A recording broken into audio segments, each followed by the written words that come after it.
Hello everyone, this is Nitasha Chaturvedi and welcome to all on a YouTube channel that is Easy Learning 247। और जैसा कि आपको पता है मैं कंप्यूटर अवेयरनेस के एट प्रेजेंट क्लास ले रही हूँ जो कि आपके बैंक के एग्जाम के लिए बहुत ज़्यादा इंपॉर्टेंट होने वाले हैं। यहाँ पर memory based question, previous year paper, साथ ही साथ मोस्ट इंपॉर्टेंट क्वेश्चंस की ये सीरीज़ है। तो वीडियो को एंड तक बिल्कुल देखिए और अगर आप लोग इस चैनल पर नए हैं तो लाइक शेयर सब्सक्राइब कर दीजिए। प्रीवियस क्वेश्चंस जो 100 क्वेश्चंस तक हम लोगों ने कर लिए थे वो आप प्लेलिस्ट में जाके एक बार चेक कर लीजिए। 101 क्वेश्चन नंबर से स्टार्ट करते हैं आज की class. Let's have a look. पहला क्वेश्चन है 101, व्हाट डेटाबेस की uniquely identify a record with in a table.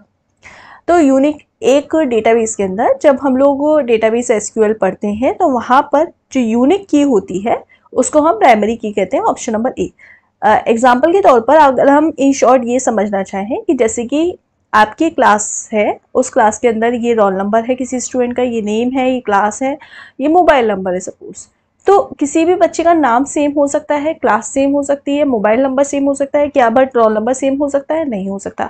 तो यहाँ पर अगर इस टेबल की बात की जाए तो इस टेबल में जो रोल नंबर हो गया बच्चे का वो क्या हो गई, प्राइमरी की। सेम अगर मैं बोलूँ कि किसी आप बैंक में जाते हैं तो बैंक में आपका नेम है तो नेम सेम हो सकता है, बैंक में आपका एड्रेस सेम हो सकता है, आपकी स्टेटमेंट सेम हो सकता है, बैंक स्टेटमेंट। बट अगर बैंक का अकाउंट नंबर की बात की जाए तो बैंक का क्या अकाउंट नंबर सेम होगा, नहीं हो सकता। सबके बैंक के अकाउंट अलग अलग होते हैं, अकाउंट नंबर सबका डिफरेंट होता है। तो यहाँ पर अगर बैंक की डिटेल्स की बात की जाए तो अकाउंट नंबर क्या हो गया हमारा, प्राइमरी की। तो प्राइमरी की से आप क्या समझे, प्राइमरी की किसी भी डेटाबेस के अंदर, किसी भी टेबल के अंदर वो जो यूनिक की होती है, यूनिक आइडेंटिफाई जो होते हैं जिससे हम यूनिक आइडेंटिफाई कर सकें। जैसे कि अगर एक क्लास में रिकॉर्ड की बात की जाए तो बच्चे का रोल नंबर, या फिर बैंक की बात की जाए तो बैंक में अकाउंट नंबर, या इस तरीके के जो serial number, roll number, account number, यानी वो यूनिक आइडेंटिफाइड वाली जो की होती है, यूनिक आइडेंटिटी वाली जो एंटिटीज होती हैं उसको हम प्राइमरी की कहते हैं। ऑप्शन नंबर ए सी वजह से यहाँ पे करेक्ट आंसर हो जाएगा। क्वेश्चन नंबर 102 की तरफ चलते हैं। क्वेश्चन नंबर 102 क्या बोल रहा है, a blank is a built in a mathematical formula included in a Excel. जो मैथमेटिकल फॉर्मूला होता है एक्सेल के अंदर उसमें क्या इंक्लूड होता है, क्या बिल्ड होता है, मतलब मैथमेटिकल फॉर्मूला जो होता है उसमें क्या बिल्ड होता है। फंक्शन बिल्ड होता है, सही बात है। सेल फॉर्मूला, फॉर्मूला ही तो बिल्ड करना है ना, रेंज। तो यहाँ पे जो फंक्शन होता है किसी भी मैथमेटिकल फॉर्मूले को बिल्ड करने के लिए एक्सेल के अंदर क्या जरूरत होती है, फंक्शन की। तो ऑप्शन नंबर ए यहाँ पर करेक्ट आंसर हो जाएगा। अब नेक्स्ट क्वेश्चन की तरफ चलते हैं। क्वेश्चन नंबर 103 क्या बोल रहा है, क्वेश्चन नंबर 103 बोल रहा है which of the following Excel features allow you to select highlight all cell that are formula. मतलब हम एक्सेल के अंदर जो किसी भी सेल को, किसी भी पर्टिकुलर, सपोज ये सारे क्या होते हैं, सेल्स होते हैं, किसी भी पर्टिकुलर सेल्स को हमें क्या करना है, सेलेक्ट करना या हाईलाइट करने के लिए हमें क्या, कहाँ पे जाना पड़ेगा, फाइंड पर, रिप्लेस पर, गो टू स्पेशल पर जाना पड़ेगा। तो हमें कहाँ जाना पड़ेगा, गो टू स्पेशल पे, किसी भी सेल को हाईलाइट करने के लिए, सेलेक्ट करने के लिए। ठीक है, क्वेश्चन नंबर 104 की तरफ चलते हैं। 104 क्या बोल रहा है, what is the maximum zoom percentage allowed in Microsoft PowerPoint 2007। यानी माइक्रोसॉफ्ट पावरपॉइंट 2007 के अंदर जो एमएस पावरपॉइंट होता है, एमएस पावरपॉइंट की जो मैक्सिमम परसेंटेज होती है, जूम परसेंटेज, वो कितनी हो सकती है। यानी हमारी जो स्लाइड की जो परसेंटेज होती है माइक्रोसॉफ्ट पावरपॉइंट के अंदर वो कितनी हो सकती है, तो वो मैक्सिमम हो सकती है 400%। तो ऑप्शन नंबर डी यहाँ पर करेक्ट आंसर हो गया। अब क्वेश्चन नंबर 105 की तरफ चलते हैं। क्वेश्चन नंबर 105 क्या बोल रहा है, in MS word 2010 the feature of word count is available in proofing under which of the following tab.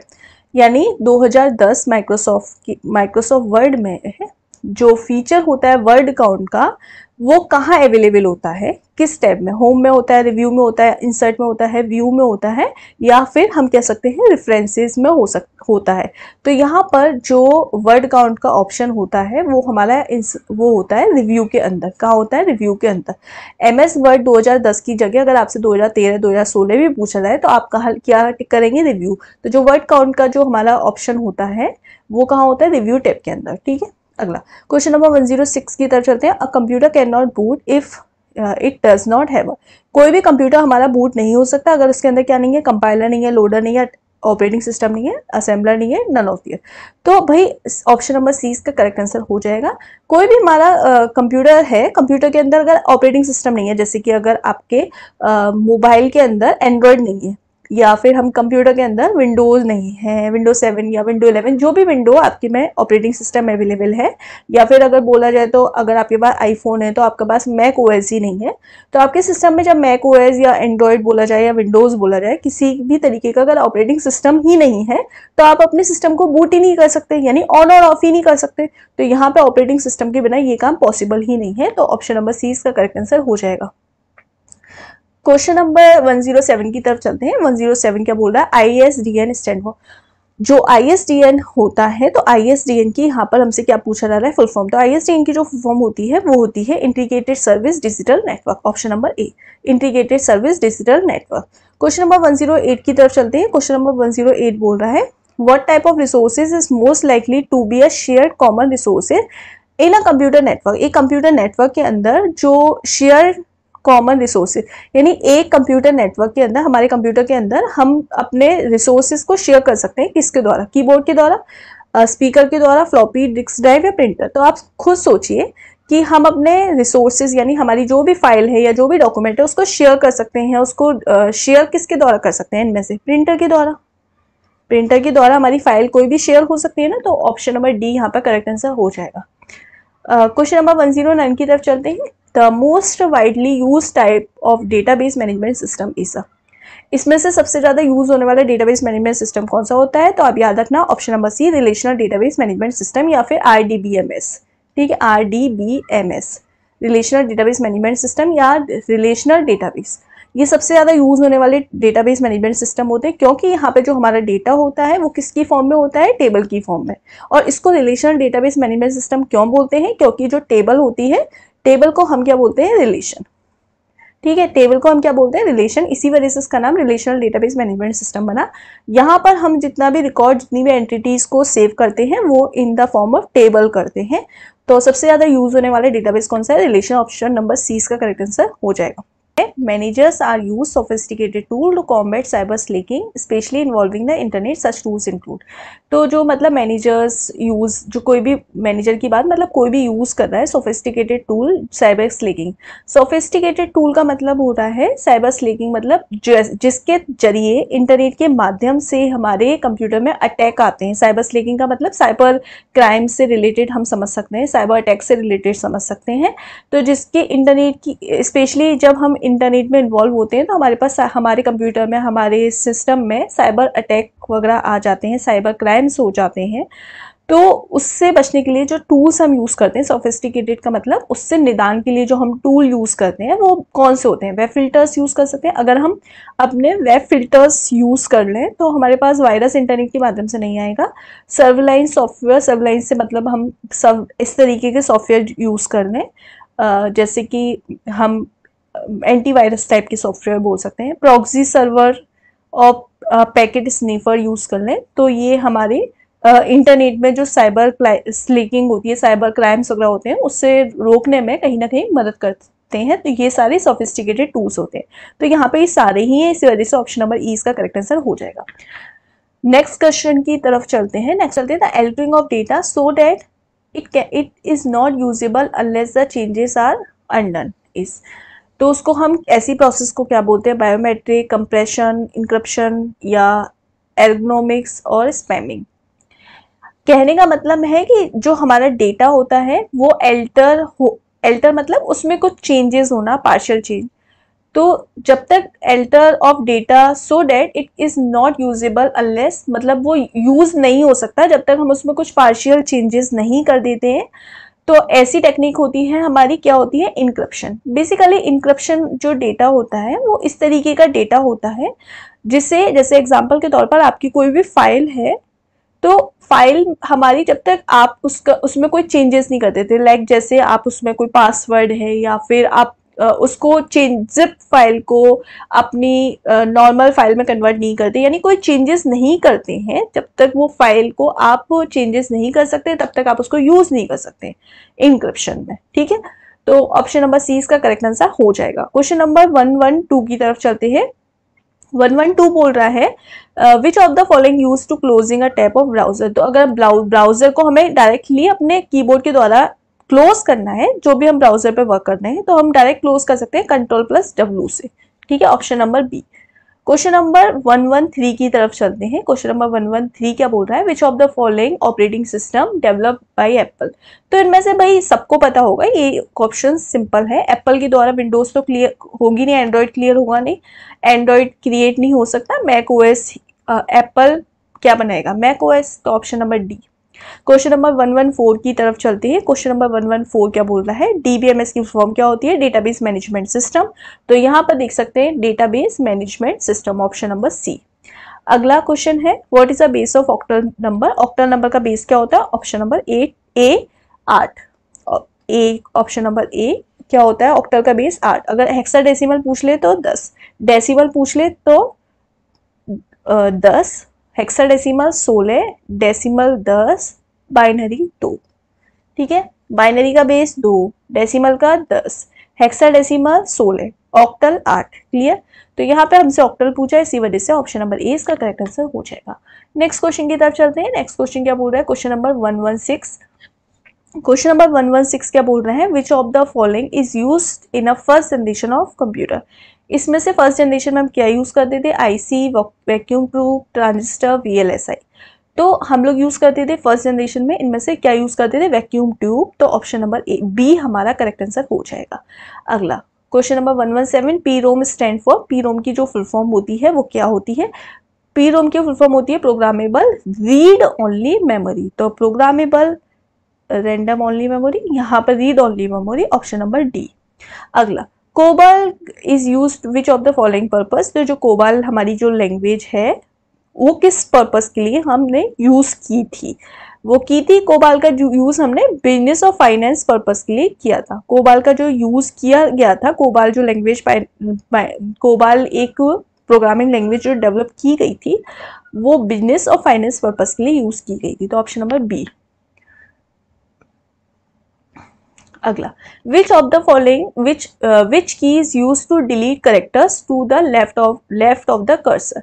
जो किस की का यूज हम जो करेक्टर्स को डिलीट करने के लिए यूज करते हैं, लेफ्ट ऑफ द कर्सर। तो हमारे कर्सर से लेफ्ट साइड के जो डेटा, लेफ्ट साइड मतलब हमारा जो कर्सर है, जैसे एग्जांपल के तौर पर मैं अभी यहाँ पे काम कर रही हूँ तो मेरा कर्सर यहाँ पे है। अब यहाँ से मुझे इस जगह से लेफ्ट साइड से कुछ डिलीट करना है, तो मैं किसका यूज करूंगी। तो ऑप्शन नंबर क्या हो जाएगा, डी, ब्लैक स्पेस। ठीक है, तो आपने देखा होगा, जैसे एग्जांपल के तौर पर मुझे जीबी को डिलीट करना है, हटाना है, तो मैं यहाँ पे ब्लैक स्पेस करती रहूंगी तो मेरा ये डिलीट हो जाएगा, ऑप्शन नंबर डी। अगला क्वेश्चन है, how many MB in equal to is equal to 1 GB। तो 1 GB किसके इक्वल होता है ये पूछ रहा है। तो 1 GB भाई सीधी सी बात है, 1 GB होता है 1024 MB की। तो ऑप्शन नंबर डी यहाँ पर देख सकते हैं, 1024 MB। अगर बोला जाए हमारा 1 MB किसके इक्वल होता है, तो 1 MB होता है 1024 KB के। पूछा जाए 1 KB किसके इक्वल होता है, तो 1024 बाइट। और पूछा जाए 1 बाइट किसके इक्वल होता है, तो आप लिखेंगे 1 byte is equal to 8 bits. ठीक है, और आप कोई पूछे कि भाई 1 निबल इज इक्वल्स टू क्या होता है, तो 1 निबल इज इक्वल्स टू होता है 4 बिट्स। पूछा जाए कि बिट क्या होता है, बिट हमारी सबसे छोटी यूनिट होती है स्टोरेज की। ठीक है, अगला, अब ये बोल रहा है कन्वर्ट करना है किसको, 1 3 बार 1 है, 2 बार 0 है, देन 1 है। इसको हमें बाइनरी नंबर है, इसको हमें किस में कन्वर्ट करना है, डेसिमल में। किस में कन्वर्ट करना है, डेसिमल में। ये हमसे क्वेश्चन पूछ रहा है। तो देखो कन्वर्ट कैसे करेंगे, सिंपल, यहां से यहां पर जाएंगे।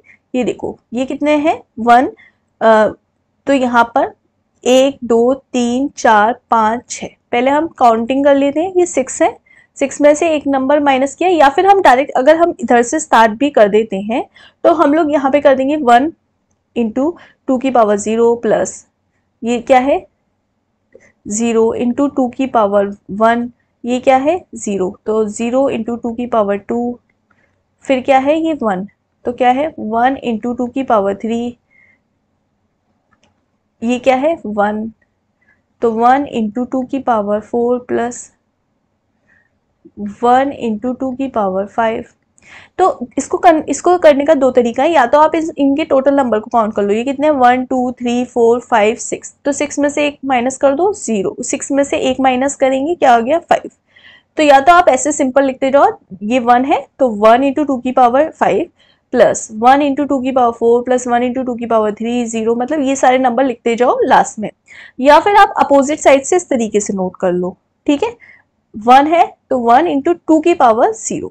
अब किसी भी नंबर की पावर 0 होती है, चाहे 2 की हो, 3 की हो, 100 की हो, किसी भी नंबर की पावर 0 होती है, उसका मतलब क्या होता है 1। 1 इंटू 1 क्या हो जाएगा 1 प्लस 0 में किसी भी नंबर का मल्टीप्लीकेशन करते हैं क्या आ जाता है 0। अब 0 में किसी भी नंबर का मल्टीप्लीकेशन करेंगे क्या आ जाएगा 0। अब देखो यहाँ पे 2 की पावर 3 का मतलब क्या है 8, 8 इंटू 1 8, 2 की पावर 4 का मतलब क्या है 16 प्लस 2 की पावर 5 का मतलब क्या है 32, 32 इंटू 1 32। अब इनको कैलकुलेशन को सॉल्व कर लो, 32 प्लस 16 प्लस 32 प्लस 16, अगर आप इसको सॉल्व करने जाएंगे, एक सेकेंड सॉरी फॉर डेट, यहाँ पे 2 2 ज़ा 4 2 ज़ा 8, 2 2 ज़ा 4 2 ज़ा 2 2 ज़ा 4 2 ज़ा 8 2 ज़ा 16 2 2 ज़ा, ठीक है मैंने सही किया है, गलती नहीं की है। अगर आप इन सबको कैलकुलेशन करने जाएंगे तो देखो 6 प्लस 2 8, 8 और 8 16, 16 और 1 17 की कैरी 1 17 और 7 आ जाएगा, इधर कैरी 1, 3 और 1 4 और 1 5, तो 57, तो 57 का बेस 10 कन्वर्ट हो जाएगा 57, ऑप्शन नंबर बी। ठीक है, एक बार खुद से करके देख लेना, चीज़ें अच्छे से क्लियर हो जाएंगी। और बाइनरी और डेसिमल जिसको नहीं आते हैं, एक बार मेरी प्लेलिस्ट में जाके देख लो, मैंने काफ़ी अच्छे से डिटेल एक्सप्लेनेशन किया हुआ है इन चीज़ों का। क्वेश्चन नंबर 122 की तरफ चलते हैं। ENIAC belong which of the computer generation, इसको हमने किस जनरेशन में रखा है, तो इसको हमने फर्स्ट जनरेशन में रखा है। ठीक है, इसको हमने किस जनरेशन में रखा है, इसको हमने फर्स्ट जनरेशन में रखा है। MS Access इज अब ये MS Access क्या है, MS Access सॉफ्टवेयर है, ब्राउजर है, डेटाबेस है, पॉइंटिंग डिवाइस है, क्या है MS Access क्या है, तो MS Access हमारा क्या है, MS Access डेटा बेस है, MS Access डेटा बेस है,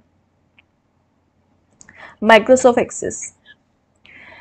ठीक है, अगला क्वेश्चन नंबर 124 की तरफ चलते हैं। 124 क्या बोल रहा है, Which of the following is the most common tool used to restrict the access to a computer system? इसमें से कौन सा ऐसा टूल है जो हम कंप्यूटर सिस्टम के लिए यूज़ करते हैं रेस्ट्रिक्ट करने के लिए, मतलब कोई और उसे यूज़ नहीं करे उसके लिए हम यूज़ करते हैं। User logging, computer keys, access control, software, password. तो बेसिकली हम सबसे ज़्यादा पासवर्ड का यूज़ करते हैं। अगर हम अपने कंप्यूटर में पासवर्ड लगा लेते हैं तो कोई और दूसरा पर्सन उसको यूज़ नहीं कर सकता ना, एक्सेस नहीं कर सकता, तो हम लोग क्या यूज़ करते हैं, पासवर्ड। क्वेश्चन नंबर 125 की तरफ चलते हैं। 125 क्या बोल रहा है, 125 बोल रहा है photo editing, spreadsheet and word processing were the example. Photo editing, word spreadsheet और वर्ड प्रोसेसिंग, ये किसके एग्जाम्पल है, ये हमारे एप्लीकेशन सॉफ्टवेयर के एग्जाम्पल है, ऑप्शन नंबर ए। अगला 126 की तरफ चलते हैं। शॉर्टकट की बतानी है हमें, क्लोज डॉक्यूमेंट, अपने MS वर्ड को क्लोज करना है या क्लोज द डॉक्यूमेंट करना है, तो उसके लिए हम किस सॉफ्टवेयर की का यूज करते हैं, कंट्रोल प्लस W। देखो अगर बेसिकली अगर मुझे डायरेक्टली भी किसी डॉक्यूमेंट को क्लोज करना है तो उसकी सॉफ्टवेयर की कंट्रोल प्लस W होता है। यहाँ पे आपको कंफ्यूज करने के लिए MS word, MS power point या फिर ब्राउजर भी दे देगा। आपको किसी भी प्रेजेंट काम को आप कर रहे हो किसी भी एप्लीकेशन में, तो आपको उसको क्लोज करने के लिए कंट्रोल प्लस W को क्लिक करना है, सिंपल। कंफ्यूज करने के लिए बस इधर नाम चेंज करेगा। क्वेश्चन नंबर 127 की तरफ चलते हैं। बेस पूछा है हेक्साडेसिमल का 16, ठीक है, option number B. Question number 128 की तरफ चलते हैं। The second generation which type of memory was use store data. Second generation में हम किस तरीके की मेमोरी का यूज करते थे, तो किस तरीके की मेमोरी का यूज करते थे सेकंड जनरेशन में, मैग्नेटिक कोर। तो सेकेंड जनरेशन में हम लोग डेटा स्टोर करने के लिए मैग्नेटिक कोर का यूज़ करते थे। अगर फर्स्ट जनरेशन पूछा जाए तो फर्स्ट जनरेशन में हम वैक्यूम ट्यूब और मैग्नेटिक ड्रम का यूज़ करते थे, बट सेकेंड जनरेशन में हम मैग्नेटिक कोर का यूज़ करते थे, option number C. Question number 129 की तरफ चलते हैं। 129 में बोल रहा है which among the following keys can be use to shortcut rename folder Microsoft Windows 8 and higher version.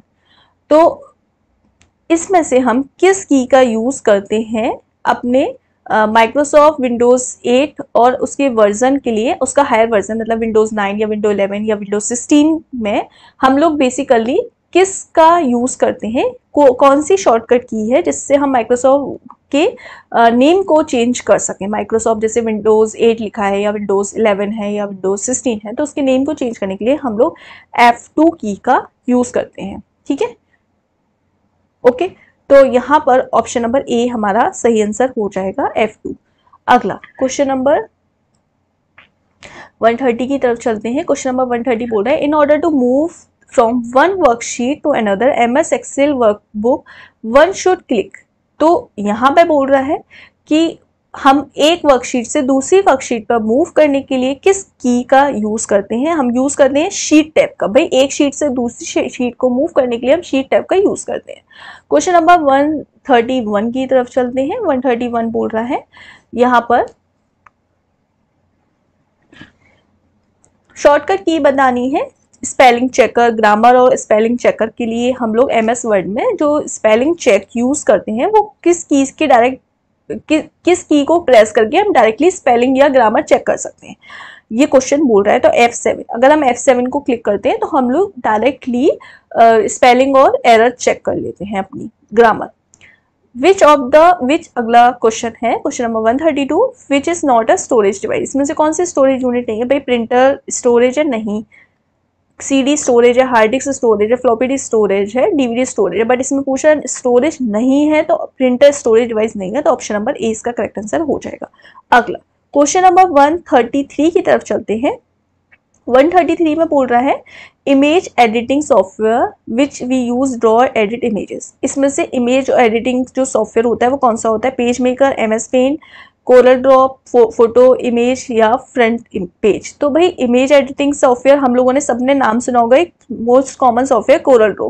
तो कोरल ड्रॉ का हम यूज करते हैं किसके लिए, इमेज को, अपनी जो इमेजेस होती हैं उनको एडिट करने के लिए, ड्रॉ करने के लिए। क्वेश्चन नंबर 134 की तरफ चलते हैं। 134 बोल रहा है यूज सेलेक्ट एंटायर डॉक्यूमेंट। किसी भी एंटायर का पूरे के पूरे डॉक्यूमेंट को सिलेक्ट करने के लिए हम किसका यूज करते हैं, Ctrl+E, option number A. Question number 135 बोल रहा है which of the following shortcut keys use to minimize the open windows and display the desktop. तो मिनिमाइज करने के लिए हमने जो भी काम कर रहे हैं उस काम के लिए, मतलब हम अपने किसी भी एप्लीकेशन पे काम कर रहे हैं विंडोज पर, तो उसको मिनिमाइज करने के लिए और अपने डेस्कटॉप की स्क्रीन हम शो हो जाती है, तो उसके लिए हम किस की का यूज करते हैं, use to minimize all windows and display the desktop. हम अपने डेस्कटॉप को देखते हैं, बाकी सारी चीजें हमारी क्या हो जाती है, मिनिमाइज। तो उसके लिए हम किस की का यूज करते हैं, हम यूज करते हैं विंडो लोगो, जो विंडो की होती है हम उसका +D, विंडो की के संग हम D को प्रेस करते हैं तो ये काम हो जाता है। हमारी जितने भी काम हो रहे हैं, जितने भी प्रोग्राम्स पर हम वर्क कर रहे हैं वो सब मिनिमाइज हो जाते हैं। तो विंडोज का जो लोगो वाली की होती है वो +D के साथ प्रेस करने से। क्वेश्चन नंबर 136 की तरफ चलते हैं। Which of the following kind of devices allow the user to add components and capabilities through a computer system. यानी हम लोग अपने कंप्यूटर सिस्टम में कैपेबिलिटीज को या कुछ कंपोनेंट्स को बढ़ाने के लिए किसका यूज करते हैं, किस डिवाइसेस का। तो सिस्टम बोर्ड, स्टोरेज डिवाइसेस, ये तो ऑलरेडी होती हैं, input devices, output devices, expansion slots. तो एक्सपेंशन स्लॉट्स को हम क्या करते हैं, एक्सपेंशन स्लॉट्स के द्वारा हम डिवाइसेस को अटैच कर लेते हैं, जिससे हम अपने कंप्यूटर्स में कंपोनेंट या फिर कैपेबिलिटीज को ऐड कर लेते हैं। एग्जांपल के तौर पर आप अपने साउंड कार्ड को एक्सपेंड कर सकते हो। साउंड कार्ड के स्लॉट को आप कंप्यूटर में ऐड करके क्वालिटीज वगैरह या साउंड की क्वालिटीज या साउंड का जो तरीका है या कुछ बेटर क्वालिटीज ऐड कर सकते हो, या फिर हम बोल सकते हैं और बाकी के एक्सपेंशन का स्लॉट्स में हम लोग बाकी जितने भी कंपोनेंट्स होते हैं जिसके बिहाफ पर हम कंप्यूटर की कैपेबिलिटीज और कंप्यूटर में और सारी चीजें चेंज कर सकते हैं, ऐड कर सकते हैं, तो ये हम करते हैं एक्सपेंशन कार्ड के जरिए, यानी हम एक्सपेंशन स्लॉट्स के जरिए। जो स्लॉट्स हमारे कंप्यूटर में, मतलब जो खाली कंप्यूटर में हमें कुछ, जैसे हमारा लैपटॉप या कंप्यूटर में तो हमें कुछ स्लॉट्स खाली दिए होते हैं जिसके बिहाफ पर हम चीज़ों को एक्सटेंड कर सकते हैं, ऐड कर सकते हैं, जिसके जरिए हम अपने कंप्यूटर की कैपेबिलिटीज और चीज़ों को ऐड कर सकते हैं। क्वेश्चन नंबर 137 की तरफ चलते हैं। 137 क्या बोल रहा है? Transformation of a input and output, input into output is perform by, यानी इनपुट से आउटपुट का जो ट्रांसफॉर्मेशन परफॉर्म होता है वो किसके जरिए होता है? पेरिफेरल डिवाइसेस के जरिए, मेमोरी के जरिए, सॉफ्टवेयर के जरिए, एएलयू के जरिए, सीपीयू के जरिए। तो भाई कंप्यूटर में इनपुट डिवाइसेस यानी keyboard, mouse, scanner, output devices जैसे मॉनिटर, स्पीकर, तो इन इनपुट और आउटपुट के बीच में एक चीज आती है, क्या होता है? प्रोसेस। और प्रोसेस करता कौन है? प्रोसेसर। और प्रोसेसर होता क्या है? सीपीयू। तो इनपुट से आउटपुट डिवाइस में इनपुट से आउटपुट डेटा को जो कन्वर्ट करता है, ट्रांसफॉर्मेशन करता है, वो कौन करता है? सीपीयू। क्लियर? ऑप्शन नंबर ई।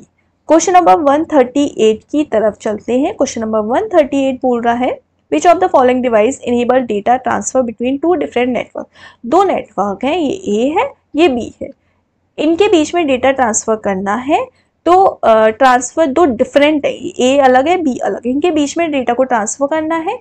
तो इनके बीच में हमें कनेक्शन स्टेब्लिश करने के लिए क्या लगाना पड़ेगा? इनके बीच में कनेक्शन स्टेब्लिश करने के लिए गेटवे लगा दूंगी, तो ये दोनों एक कनेक्शन से ऐड हो जाएंगे और हम अपना डेटा को ट्रांसफर कर सकते हैं। तो ऑप्शन नंबर सी यहाँ पर करेक्ट आंसर हो जाएगा। ठीक है। Question number 139। तो गेटवे क्या होता है? गेटवे एक ऐसी डिवाइस होती है जो कि दो डिफरेंट नेटवर्क को कनेक्ट करने के लिए यूज किया जाता है। ठीक है। क्वेश्चन नंबर 139 बोल रहा है यहाँ पर among the following which of the popular DOS based spreadsheet package. तो इनमें से कौन सा डॉस बेस्ड स्प्रेडशीट पैकेज है, ये बोल रहा है। तो Multiplan, Word, smart cell, Lotus, Excel. तो ये हमें लोटस 1, 2 जो 3 है वो हमारा क्या है? वो पॉपुलर डॉस है। बस आप इतना याद रखो, पॉपुलर डॉस है। स्प्रेडशीट पैकेज के लिए हम स्प्रेडशीट वगैरह के लिए यूज करते हैं। तो ये हमारा लोटस 1, 2, 3, इतना नाम याद रख लो। कुछ चीजों के क्वेश्चंस के डायरेक्ट आंसर आप याद रखो, वो बेटर है। Which of the following is a Windows utility program that locates and eliminates unnecessary fragments and rearrange filled and unused disk space to optimize operations? Question number 140 क्या बोल रहा है? यही बोल रहा है कि हम लोग अपने जो विंडोज होता है, विंडोज में हम यूटिलिटीज प्रोग्राम यूज करते हैं, जैसे एंटीवायरस हुआ, यूटिलिटी सॉफ्टवेयर हुआ, डिस्क फ्रेगमेंटेशन हुआ, ये सब चीजें। तो जो हम अननेसेसरी, मतलब हमारा जो अननेसेसरी जो डेटा होता है डिस्क में से, हमारी कोई भी, जैसे एग्जांपल के तौर पर डी है, सी है, ई है, तो हमने सपोज कुछ फोटोज या इमेजेस को डिलीट कर दिया, तो हमारा जो अननेसेसरी जो डेटा होता है अब वो डिलीट हो गया, तो हमारे पास जो स्पेस खाली बचता है, तो स्पेस को, जैसे एग्जांपल ये ए बी सी डी कुछ है, तो मैंने बीच में से कुछ डेटा को डिलीट कर दिया, तो यहाँ पर मेरे ये सारी चीज़ों को आगे शिफ्ट करके पीछे से मुझे स्पेस खाली देना, ये मेरी फाइल्स को रीअरेंज करना, ये सब कौन करता है? ये सारा काम कौन करता है? ये सारा जो काम होता है वो डिस्क फ्रेगमेंटेटर करता है। डिस्क फ्रेगमेंटेटर करता है। Option number C. Question number 141 की तरफ चलते हैं। 141 बोल रहा है जो सॉफ्टवेयर शॉर्टकट की होती है, combination can be use search Windows explorer. हम विंडोज एक्सप्लोरर पर या फिर एक नॉर्मल किसी भी जगह आ जाए, चाहे विंडोज में आ जाए या आपको माइक्रोसॉफ्ट में आ जाए, सर्च करने के लिए जो शॉर्टकट की होती है वो क्या होती है? विंडो कंट्रोल+F को आप प्रेस करेंगे, आपको सर्च वाला ऑप्शन दिख जाएगा। Option number A. Question number 142 की तरफ चलते हैं। 142 बोल रहा है the technology use to read pencil और pen mark and multiple choices answer sheet. तो किस तरीके की जो टेक्नोलॉजी होती है जिसमें हम लोग अपने पेंसिल या पेन से मार्क करते हैं, जैसे एग्जांपल आपको ये शीट दी होती है, आपने देखी होगी सभी ने इस तरीके की, और आपको इसे पेन या पेंसिल से फिल करना होता है। तो इस तरीके की जो शीट होती है जिसको चेक कंप्यूटर के द्वारा किया जाता है, तो वो उस शीट को हम क्या कहते हैं? उस शीट को हम बोलते हैं OMR। क्या बोलते हैं? OMR। ठीक है। Option number A. Question number 140 आपने एग्जाम्स दिए होंगे, वहाँ पे OMR शीट देखी होगी जिसमें मल्टीपल चॉइस की जो आंसर शीट होती है वो होती है, जिससे हम पेन या पेंसिल से मार्क करते हैं, और जो टेक्नोलॉजी इसमें टेक्नोलॉजी यूज़ होती है, हम OMR शीट को OMR मशीन के द्वारा या फिर कंप्यूटर के द्वारा चेक करते हैं, ठीक है, OMR स्कैनर के थ्रू। 143 क्वेश्चन है। क्वेश्चन नंबर इसमें following type of error compiler can check. तो कंपाइलर जो होता है हमारा एरर चेक करता है, syntax error, power failure, network failure, all of the above. तो पावर हमारी पावर कंप्यूटर में सिस्टम स्विच ऑफ हो गया, सिस्टम शट डाउन हो गया, तो उसको कौन चेक, उसको तो कंप्यूटर हमारा कंपाइलर चेक नहीं करेगा। नेटवर्क फेल हो गया, नेट नहीं आ रहा, इसको कौन चेक करेगा, नेट नहीं आ रहा तो नहीं आ रहा। पर हमारे प्रोग्राम के अंदर, यानी हम कोई भी प्रोग्राम टाइप कर रहे हैं उसके अंदर क्या एरर है उसको कौन चेक करता है, उसको चेक करता है कंपाइलर। तो उस एरर को बोलते हैं सिंटैक्स एरर। तो हमारा जो कंपाइलर है वो क्या चेक करता है, सिंटैक्स एरर, ऑप्शन नंबर ए। अगला क्वेश्चन नंबर 144 की तरफ चलते हैं। 144 बोल रहा है a special high speed storage area in above a CPU. CPU के अंदर हमको क्या दिया होता है, एक स्टोरेज स्पेस, सही बात है। सीपीयू के अंदर ALU होता है, ठीक है, CU होता है और MU होता है। अब ये जो CPU के अंदर जो स्टोरेज स्पेस होता है इसको हम क्या बोलते हैं, रजिस्टर्स बोलते हैं। ये मैं ऑलरेडी बता चुकी हूँ। CPU के अंदर 3 टाइप होते हैं, याद रखना ऑलवेज, ALU, CU और MU। ALU arithmetic logic operation perform करने के लिए यूज करते हैं, यानी जहाँ पर हम plus minus multiplication device, greater than, lesser than, and और एक्सॉर, ये सब ऑपरेशन परफॉर्म कर रहे हैं, वो ALU है। जो कि पूरे के पूरे सिस्टम को कंट्रोल कर रहा है, मैनेज कर रहा है, वो CU है।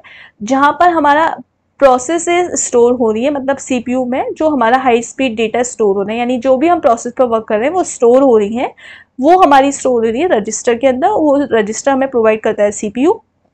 यहाँ पर ऑप्शन नंबर डी इसका करेक्ट आंसर हो जाएगा, क्योंकि ये CPU की बात कर रहा है, ठीक है। तो ऑप्शन नंबर डी इसका करेक्ट आंसर हो जाएगा। क्वेश्चन नंबर 145 बोल रहा है in a PowerPoint header and footer button found in the insert tab word group. जो इंसर्ट टैब होता है, जैसे कि हमारे पावर पॉइंट में इधर होम होता है, इधर इंसर्ट होता है, तो इंसर्ट के अंदर हमारे हेड और फुटर का ऑप्शन होता है। वो हम किसके लिए यूज करते हैं, वो हम यूज करते हैं टेक्स्ट के लिए। यानी अब हमें टेक्स्ट को मार्जिन, जो हमारा कंप्यूटर हमारी स्लाइड्स के अंदर जो मार्जिन होता है कि इधर लेफ्ट से टॉप से बॉटम से किस तरीके का मार्जिन हमें रखना है, वो हम हेडर और फुटर के द्वारा करते हैं इंसर्ट टैब में जाके। तो टेक्स्ट ग्रुप के लिए हम यूज करते हैं option number C. Question number 146 की तरफ चलते हैं। क्वेश्चन नंबर 146 बोल रहा है which of the following is generally use to selecting the highlighting.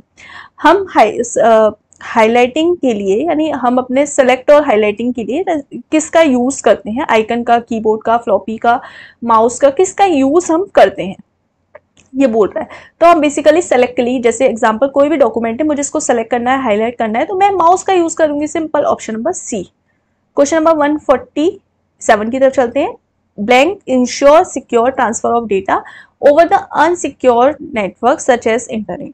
तो बोल क्या रहा है यहाँ पे, यही बोल रहा है कि जो इंश्योर करना secure transfer of data over a unsecure network, हम इंश्योर करते हैं कि अनसिक्योर जो हमारा नेटवर्क है उसके ऊपर हम सिक्योर डेटा को ट्रांसफर कर रहे हैं, सच एज इंटरनेट। तो इसको हम क्या बोलते हैं, इसको हम बोलते हैं क्रिप्टोग्राफी। तो क्रिप्टोग्राफी क्या होता है कि हमें पता है हमारे पास जो नेटवर्क है वो अनसिक्योर्ड है, हमारा डेटा कहीं से भी हैक हो सकता है, लीक हो सकता है, उसके ऊपर हम अपने डेटा को सिक्योर तरीके से भेज रहे हैं। तो वो जो प्रोसेस होती है वो क्रिप्टोग्राफी कहलाती है, इंश्योर सिक्योर डेटा। हम इंश्योर करते हैं कि हमारा डेटा सिक्योर है, तो उसको हम क्रिप्टोग्राफी बोलते हैं। मतलब अनसिक्योर नेटवर्क के ऊपर सिक्योर डेटा को ट्रांसफर करने की जो प्रोसेस होती है उसको हम क्रिप्टोग्राफी बोलते हैं। क्वेश्चन नंबर 148 बोल रहा है ability of an operating system to run more than one application at a time is called. एक बार में एक से ज्यादा काम करना एक एप्लीकेशन पे। जैसे एग्जांपल के तौर पर मैं अभी आपको पढ़ा भी रही हूँ, मैं PPT पे भी वर्क कर रही हूँ, मैं सॉन्ग भी सुन रही हूँ, मतलब बहुत सारे काम मैं एक साथ कर रही हूँ। आप अपने किसी से सपोज चैट भी कर रहे हो, आप सॉन्ग भी सुन रहे हो, आप कुछ फाइल डाउनलोड भी कर रहे हो, तो एक बार में एक से ज़्यादा काम करना हमारे किसी भी ऑपरेटिंग सिस्टम में, तो वो क्या कहलाता है, मल्टीटास्किंग। क्या कहलाता है, मल्टीटास्किंग, ठीक है। क्वेश्चन नंबर 149 की तरफ चलते हैं। The process of checking all the peripheral units by the OS during the booting S. मतलब हमारी जो पेरिफेरल डिवाइसेस होती हैं, जैसे keyboard, mouse, basic input output devices जो होती हैं, उनको चेक करना बूटिंग के टाइम पर ये कौन करता है, वो ये करता है पोस्ट। पोस्ट मतलब पावर ऑफ सेल्फ टेस्ट, जो पोस्ट का मतलब होता है पावर ऑन सेल्फ टेस्ट। ये क्या करता है, ये खुद टेस्ट करता है, मतलब हमारे सिस्टम को डायग्नोज करता है और टेस्ट करता है हमारी इनपुट आउटपुट बेसिक डिवाइसेस को, पेरिफेरल डिवाइसेस को टेस्ट करता है बूटिंग के टाइम पर। जब हमारा ऑपरेटिंग सिस्टम बूट हो रहा है उस टाइम पर ये चेक करता है, ठीक है, कि ये सही से वर्क कर रही है या नहीं कर रही है। तो कौन करता है, पोस्ट। पोस्ट का मतलब power on self test. Question number 150. Handheld devices that allows you to control your computer without typing instructions from a keyboard is known as। यानी कीबोर्ड की बिना मदद से हम अपने कंप्यूटर में टाइपिंग कर सकते हैं किस हैंडहेल्ड डिवाइसेस के जरिए। सिंपल कहने का मतलब ये है। तो हम हैंडहेल्ड डिवाइसेस, हमारी माउस, तो माउस एक हैंडहेल्ड ऐसी डिवाइस है, हैंडहेल्ड डिवाइसेस का मतलब जो हम अपने हाथ से कंट्रोल कर सकते हैं। तो उसके जरिए हम अपने हाथ से जिस डिवाइस को कंट्रोल कर सकते हैं, ये ऐसी डिवाइसेस है हम अपने कंप्यूटर में बिना टाइपिंग के, जैसे मुझे कोई भी चीज को सेलेक्ट करना है, मुझे शिफ्ट करना है, मुझे कॉपी करना है, मुझे पेस्ट करना है, मतलब मुझे बिना कीबोर्ड की मदद से मैं ये काम कर सकती हूँ। तो ये हमारा माउस के जरिए हो सकता है। क्वेश्चन नंबर 151 बोल रहा है the feature in a database language that allows us to access certain records in database score. मतलब कि जो डेटाबेस की जो लैंग्वेज होती है जिसके अंदर रिकॉर्ड्स होते हैं, फीचर्स होते हैं, वो डेटाबेस की जो लैंग्वेज होती है उसको बेसिकली क्या बोलते हैं, उसको क्वेरी बोलते हैं, फॉर्म बोलते हैं, रिपोर्ट्स बोलते हैं, टेबल बोलते हैं, नोट बोलते हैं, क्या बोलते हैं, तो उसको हम बोलते हैं क्वेरी। क्या बोलते हैं, क्वेरी। तो ऑप्शन नंबर 1। तो आपने सुना भी होगा, हम लोग इन जनरल एसक्यूएल यूज करते हैं, structure query language, structure query language. ये लैंग्वेज हम लोग RDBMS में यूज करते हैं। RDBMS बोला जाए तो रिलेशनल डेटाबेस मैनेजमेंट सिस्टम। तो ये लैंग्वेज हम RDBMS में SQL यूज करते हैं। अगर आपसे इन जनरल ये भी पूछा जा रहा है सिंपल कि डेटाबेस की जो लैंग्वेज होती है वो क्वेरी लैंग्वेज होती है, तो यहाँ पे query is a right answer. Question number 152 की तरफ चलते हैं। When a save Microsoft Access project, जब हम माइक्रोसॉफ्ट एक्सेस प्रोजेक्ट को सेव करते हैं उसका जो फॉर्मेट होता है, फाइल फॉर्मेट, वो क्या होता है, .adp, .xml, .abd या ऑल ऑफ दी एबव। तो यहाँ पर माइक्रोसॉफ्ट एक्सेस प्रोजेक्ट का जो फाइल फॉर्मेट होता है, आप याद रखना ADP होता है। क्या होता है, .adp। माइक्रोसॉफ्ट एक्सेस का जो फाइल फॉर्मेट होता है वो .adp होता है। नेक्स्ट क्वेश्चन की तरफ चलते हैं। नेक्स्ट क्वेश्चन क्या बोल रहा है, क्वेश्चन नंबर 153। एक second, just have a wait. Question number 153 बोल रहा है कि टोपोलॉजी यूज करनी है जिसकी रिलायबिलिटी जो है वो हाईएस्ट है। तो हाईएस्ट रिलायबिलिटी वाला जो टोपोलॉजी होती है, बेसिकली टोपोलॉजी नेटवर्क के कनेक्शन के लिए हम यूज करते हैं। अब ये जैसे बस topology, star topology, mesh topology, ring topology, hybrid topology, tree topology, these kinds of topology, ये हम लोग नेटवर्क के कनेक्शन के लिए यूज करते हैं। हम अपना जो कनेक्शन है किस वे में कर रहे हैं उसके लिए हम यूज करते हैं। तो यहाँ पर पूछा जा रहा है हाईएस्ट रिलायबिलिटी किसकी होती है, तो हाईएस्ट रिलायबिलिटी जो होती है वो मैश टोपोलॉजी की होती है। क्योंकि अगर आप देखेंगे स्टार टोपोलॉजी क्या होती है, स्टार टोपोलॉजी यानी एक कंप्यूटर से इस तरीके से हमारे बाकी सारी डिवाइसेस कनेक्ट है, यानी एक मेन सर्वर है उससे हमारे इस तरीके से बाकी सारे कंप्यूटर्स या डिवाइसेस कनेक्ट है। तो यहाँ पे एक सेंटर कंप्यूटर या सेंटर सर्वर होता है जिससे कि बाकी डिवाइसेस हमारी क्या होती है, कनेक्ट होती हैं। तो ये स्टार टोपोलॉजी होती है। उसके अलावा बस टोपोलॉजी क्या होती है, बस टोपोलॉजी इस तरीके से एक वायर के जरिए हमारी इस तरीके से कंप्यूटर या डिवाइसेस कनेक्ट होती हैं। रिंग टोपोलॉजी क्या होता है, रिंग टोपोलॉजी इस तरीके से हमारे कंप्यूटर्स आपस में रिंग की फॉर्म में कनेक्ट होते हैं इस तरीके से, ठीक है। तो इस तरीके से हमारे कंप्यूटर रिंग की फॉर्म में कनेक्ट होते हैं। मैश टोपोलॉजी क्या होती है, मैश टोपोलॉजी हमारे कंप्यूटर या डिवाइसेस आपस में एक दूसरे से हर तरीके से कनेक्ट है। जैसे सपोज ये A है, ये B है, ये C है, ये D है, तो A कंप्यूटर B से भी कनेक्ट है, C से भी कनेक्ट है, D से भी। सेम B कंप्यूटर A से भी कनेक्ट है, C से भी कनेक्ट है, D से भी है। सेम C कंप्यूटर हमारा डायरेक्ट कनेक्ट A से भी है, B से भी है, D से भी है, D भी सभी डिवाइसेस से कनेक्ट है। तो मैश टोपोलॉजी रिलायबिलिटी ज़्यादा इसलिए होती है क्योंकि यहाँ पर हर एक डिवाइस आपस में डायरेक्ट कम्युनिकेशन कर रही है। यानी उसे, जैसे सपोज अगर यहाँ पर रिंग टोपोलॉजी की बात की जाए तो ये A है, ये B है, ये C है, ये D है, मान के चलो। अगर मुझे A से सी से कम्युनिकेशन करना है, ए को सी से कम्युनिकेशन करना है, तो ए पहले बी के पास जाएगा, फिर सी के पास जाएगा। सेम अगर मुझे, या फिर उसके पास एक रूट ये वाला होगा या ये वाला होगा। सेम अगर स्टार टोपोलॉजी की बात की जाए, स्टार टोपोलॉजी में क्या होता है, अगर मुझे सपोज ये ए है, ये बी है, ये सी है, ये डी है, ये ई है, तो अगर मुझे ए से ई की तरफ बात करनी है तो मुझे बी की तरफ ट्रेवल होकर जाना पड़ेगा। अगर बस टोपोलॉजी की बात की जाए तो बस टोपोलॉजी में अगर मुझे ये ए बी सी है, अगर मुझे सी से बात करनी है तो बी की तरफ होकर जाना पड़ेगा। तो कहने का मतलब है, रिलायबिलिटी का मतलब है कि सारी डिवाइसेस आपस में एक दूसरे से कनेक्ट है, सब एक दूसरे पर डिपेंडेंट, अलग अपनी अपनी इंडिपेंडेंट है, किसी को किसी की आवश्यकता नहीं है। अगर बाई चांस हमारा यहाँ पर ए से बी की तरफ कनेक्शन फेल हो जाता है तो सी और डी पर कोई फर्क नहीं पड़ेगा। सेम अगर, लेकिन इसमें क्या है, अगर इसमें यहाँ पर कनेक्शन जैसे वायर खराब हो जाता है या कुछ भी हो जाता है, फिर मेरा जो कनेक्शन है वो पूरा का पूरा फेल हो जाएगा, है ना। यानी अगर मुझे ए से सी की तरफ बात करनी है या इस तरीके से मेरी वायर कनेक्ट है, मुझे डी की तरफ बात करनी है, तो क्या होगा, यहाँ से कनेक्शन फेल है तो मैं कैसे बात कर पाऊंगी। अब पॉइंट इज दिस कि मैश टोपोलॉजी में हर एक डिवाइस एक दूसरे डिवाइस से आपस में कनेक्ट होती है, बाकी इसी वजह से हाईएस्ट रिलायबिलिटी मैश टोपोलॉजी की होती है। क्वेश्चन नंबर 154 की तरफ चलते हैं। Which among the following terms is used for unauthorized copying of software to be used for personal gain instead of personal backup. यानी कहने का मतलब है, हमारे जो सॉफ्टवेयर होते हैं, सॉफ्टवेयर का यूज हम अनऑथराइज तरीके से करते हैं या इनलीगल तरीके से करते हैं। उस सॉफ्टवेयर की कॉपी कर लिया, उसका बैकअप ले लिया, उसको डिस्ट्रीब्यूट कर रहे हैं हम, हमारे पास लीगल राइट नहीं है सॉफ्टवेयर को डिस्ट्रीब्यूट करने का, कॉपी करने का, बट इनलीगल तरीके से जो कर रहे हैं वो चीज क्या कहलाती है, तो वो बोलती है basically software piracy. Software piracy क्या है कि जब हम इलीगल या अनऑथराइज तरीके से किसी भी सॉफ्टवेयर को डिस्ट्रीब्यूट करते हैं, कॉपी करते हैं या फिर यूज करते हैं, गेन करते हैं, तो ऐसी चीज को हम सॉफ्टवेयर पायरेसी कहते हैं।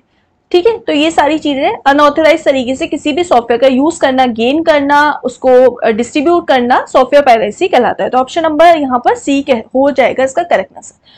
क्वेश्चन नंबर 155 बोल रहा है, EDBIC code can support how many different representation of characters. तो EDBIC की जो फुल फॉर्म होती है, सबसे पहले EDBIC की होती है extendable decimal binary interchange code. क्या होता है extendable decimal binary interchange code?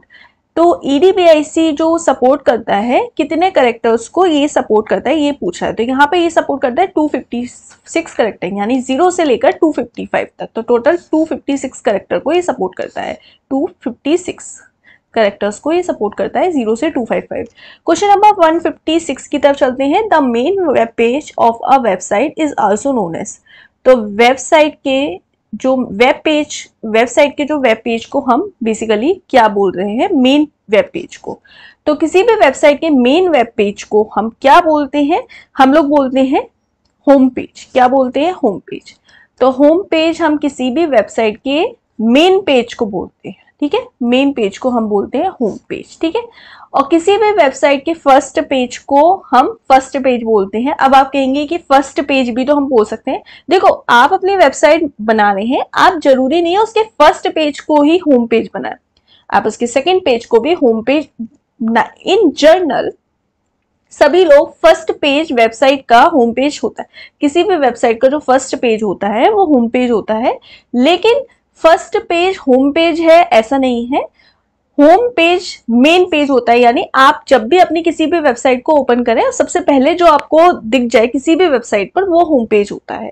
पर जरूरी नहीं है कि सभी लोग, 99% ऐसा होता है कि सब फर्स्ट पेज को ही लोग होम पेज बनाते हैं, बट इन जनरल लोग बाय डिफॉल्ट किसी और पेज को भी होम पेज सेट कर देते हैं। तो मेन पेज जो होता है किसी भी वेबसाइट का, जैसे बाय डिफॉल्ट जब भी आप किसी वेबसाइट को ओपन करते हैं तो जो भी स्क्रीन ओपन होकर आ जाती है बाय डिफॉल्ट वो हमारा होम पेज हो जाता है, ठीक है। अब क्वेश्चन नंबर 157 बोल रहा है कि what is a hyperlink. Hyperlink क्या होता है? पहला, इट इज अ टेक्स्ट और a image that you can click और to jump a new document और पेज। तो सही बात है, ये कोई भी ऐसा टेक्स्ट या इमेज होता है कि जब भी हम इस पर क्लिक करें, सपोज हमने इस पर क्लिक किया तो हम दूसरे पेज पर या दूसरे किसी डॉक्यूमेंट पर ओपन हो जाए, तो दूसरे पेज पर, डॉक्यूमेंट पर, इमेज पर हम जंप हो जाए तो इस पर क्लिक करने से, तो ऐसे लिंक को हम हाइपर लिंक बोलते हैं। ठीक है, ऑप्शन नंबर ए ही इसका करेक्ट आंसर हो जाएगा। क्वेश्चन नंबर 158 की तरफ चलते हैं। क्वेश्चन नंबर 158 बोल रहा है what is a technique use to gain unauthorized access to computer where by the introducer send some messages to a computer with an address indicating that the message is coming from a trusted host। ठीक है, तो यहाँ पर हमसे ये बोल रहा है कि क्या टेक्निक होती है जिससे हम गेन कर पाते हैं कि हमारा अनऑथराइज एक्सेस कंप्यूटर्स का हो रहा है, वेयर बाय जो मैसेज सेंड करने वाला है हमारे कंप्यूटर में उसको इंडिकेट हो जाता है कि that message coming from trusted source.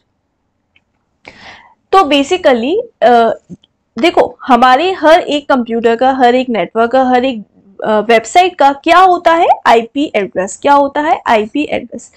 तो ये क्या हमें कैसे पता चल जाता है कि, या किसी को कैसे पता चल जाता है कि कोई अनऑथराइज पर्सन हमारे कंप्यूटर में एक्सेस करने की कोशिश कर रहा है, कोई अनऑथराइज पर्सन हमारे कंप्यूटर की इंफॉर्मेशन को गेन कर रहा है, और कैसे इंडिकेट हो जाता है कि मैसेज हमारा किसी ट्रस्टेड होस्ट से ही आ रहा है। तो ये हमें पता पड़ पाता है आईपी एड्रेस के जरिए। तो ये जो चीज होती है, ये जो टेक्निक होती है उसको बोलते हैं आईपी स्नूफिंग। आईपी स्पूफिंग का मतलब होता है कि ये एक टेक्निक होती है जिससे हमें पता चल जाता है, हम गेन कर पाते हैं कि हमारा कंप्यूटर, हमारा सिस्टम कोई अनऑथराइज पर्सन एक्सेस कर रहा है, नहीं कर रहा है। अनऑथराइज पर्सन हमारी कोई इंफॉर्मेशन को एक्सेस तो नहीं कर रहा है। हमारा जो मैसेज है वो किसी ट्रस्टेड होस्ट से ही आ रहा है, किसी ट्रस्टेड सोर्स से हमें मैसेज या इंफॉर्मेशन मिल रही है, नहीं मिल रही।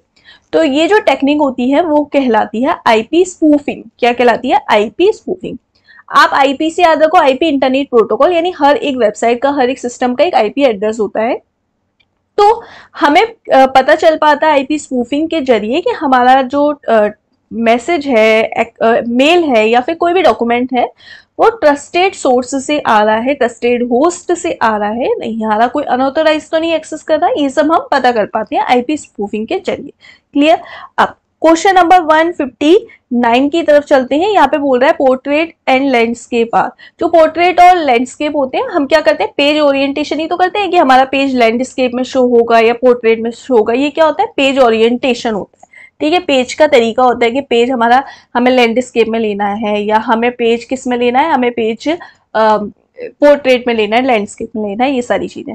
ठीक है, क्वेश्चन नंबर 160 की तरफ चलते हैं। The internet access by transmitting digital data over a wires of a local telephones network is provided by. ठीक है, तो यहाँ पर बोल रहा है कि जो इंटरनेट हम एक्सेस करते हैं किसी transmitting digital over the wires, किसी वायर के जरिए हम इंटरनेट पर डेटा एक्सेस करते हैं over a local telephone line. हम अपने टेलीफोन लाइन के जरिए अपने कंप्यूटर या सिस्टम में डेटा एक्सेस करते हैं इंटरनेट के माध्यम से। तो इसको हम बोलते हैं डीएसएल, डिजिटल सब्सक्राइबर लाइन। कि डीएसएल क्या होता है, डीएसएल में हमारा जो इंटरनेट हम एक्सेस करते हैं वो टेलीफोन लाइन के जरिए हम इंटरनेट को एक्सेस कर पाते हैं, यानी डेटा को ट्रांसमिट कर पाते हैं टेलीफोन लाइन के जरिए। तो ये होती है हमारी DSL line, DSL digital subscriber line, option number B. Question number 161 क्या बोल रहा है, which of the following network devices is also called as concentrator. तो कंसेंट्रेटर हम किस डिवाइस को कहते हैं, कंसेंट्रेटर का मतलब होता है सेंट्रल डिवाइस। तो सेंट्रल डिवाइस जिससे कि हमारी बाकी सारी डिवाइसेस कनेक्ट होती हैं, तो उसको हम बोलते हैं हब। तो हब को ही हम क्या बोलते हैं, कंसेंट्रेटर। ठीक है, क्वेश्चन नंबर 162 की तरफ चलते हैं। What type of web technology creates an online community. किस तरीके की वेब टेक्नोलॉजी क्रिएट करती है online community, where people make a statement and others can read, respond and those statement. तो भाई ऐसी हमें वेब टेक्नोलॉजी बतानी है जिससे कि हम क्रिएट करते हैं ऑनलाइन कम्युनिटी को।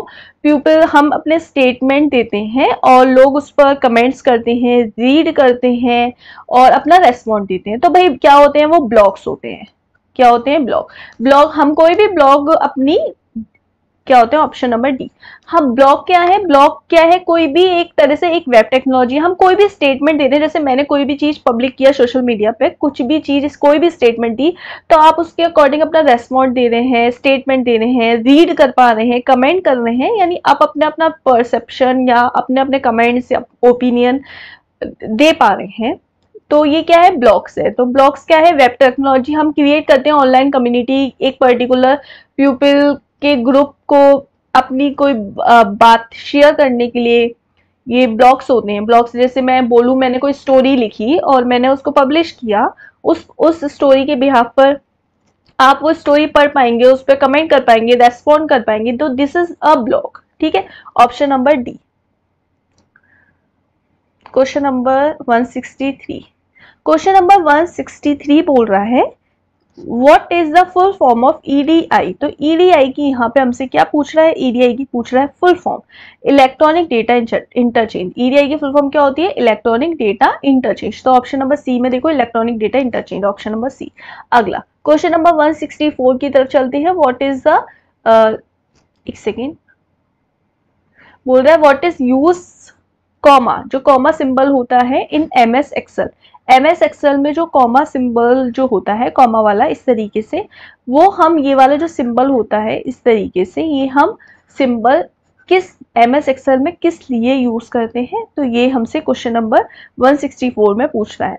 तो ये हम यूज करते हैं जब हमें दो आर्ग्यूमेंट को सेपरेट करना होता है। क्या? जब दो हमें आर्ग्यूमेंट्स को सेपरेट करना होता है स्प्रेडशीट फॉर्मूलेस में, एमएस एक्सेल में, तब हम यूज करते हैं। तो देखो, पहला ऑप्शन बोल रहा है allow you to make one references you multiple cells located, नहीं।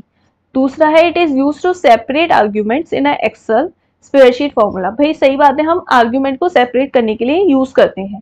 तो ऑप्शन नंबर 20 का करेक्ट आंसर हो जाएगा। क्वेश्चन नंबर 165 की तरफ चलते हैं। क्वेश्चन नंबर 165 क्या बोल रहा है? Which of the following shortcut key use to close the current window. Current window को, देखो ये क्वेश्चन बहुत बार पूछा जा चुका है कि करंट विंडो जिस पर हम काम कर रहे हैं उसको क्लोज करने के लिए हम किस शॉर्टकट की का यूज करते हैं। इसको घुमा फिरा के ये भी पूछा जाता है कि जैसे हम ब्राउजर स्क्रीन पर वर्क कर रहे हैं, अब किसी ब्राउजर को हम खोले हुए, सपोज नाम भी दे सकता है गूगल क्रोम या ओपेरा मिनी, कोई भी, तो उसको हम क्लोज करना है तो हम किस डायरेक्ट शॉर्टकट की का यूज कर सकते हैं। सेम क्वेश्चन हमसे पूछा जा सकता है, सपोज हम एमएस पावर पॉइंट पे या एमएस वर्ड पर, एमएस एक्सेल पे भी काम कर रहे हैं और हम उस विंडो को क्लोज करना चाहते हैं, तो शॉर्टकट की क्या है? तो सबका आंसर सेम है।